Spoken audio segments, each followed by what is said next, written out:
तो चलिए आज हम रेखा चित्र और संस्मरण में अंतर जानेंगे।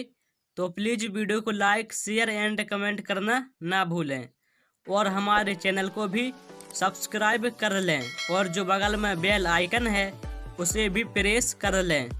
तो चलिए अब हम वीडियो को स्टार्ट करते हैं और अब हम जान लेते हैं रेखा चित्र और संस्मरण में अंतर।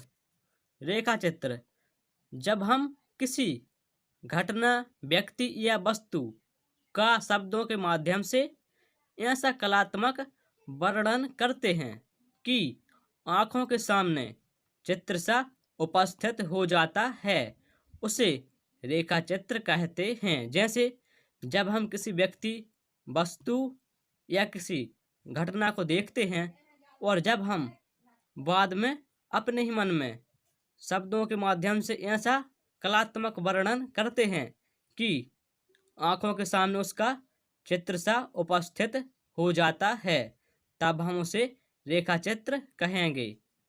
तो चलिए अब हम जान लेते हैं संस्मरण क्या होता है। पूर्व में घटी हुई घटनाओं को वर्तमान में याद करना संस्मरण कहलाता है। अर्थात जो घटना पहले हो चुकी हैं उनको अब वर्तमान में दोहराना या याद करना संस्मरण कहलाता है। तो चलिए अब हम आगे बढ़ते हैं और अब हम जान लेते हैं अगला पॉइंट। रेखा चित्र सामान्य से सामान्य व्यक्ति का हो सकता है। अर्थात रेखा चित्र में चाहे वह सामान्य व्यक्ति हो या फिर सामान्य व्यक्ति ना हो, चाहे वह कोई भी व्यक्ति हो या फिर वस्तु हो, उसका रेखा चित्र हो सकता है। जबकि संस्मरण किसी विशेष व्यक्ति का ही होता है। अर्थात संस्मरण केवल जो किसी महान व्यक्ति या महान पुरुष होते हैं उनके जीवन में जो कुछ हो चुका होता है उसी को संस्मरण कहते हैं। तो चलिए अब हम आगे बढ़ते हैं और अब हम जान लेते हैं अगला पॉइंट। तो रेखा चित्र चरित्र प्रधान होता है। अर्थात रेखा चित्र में यह प्रदर्शित होता है कि वह कैसा है, उसका रूप रंग कैसा है, उसके गुण आदि कैसे हैं।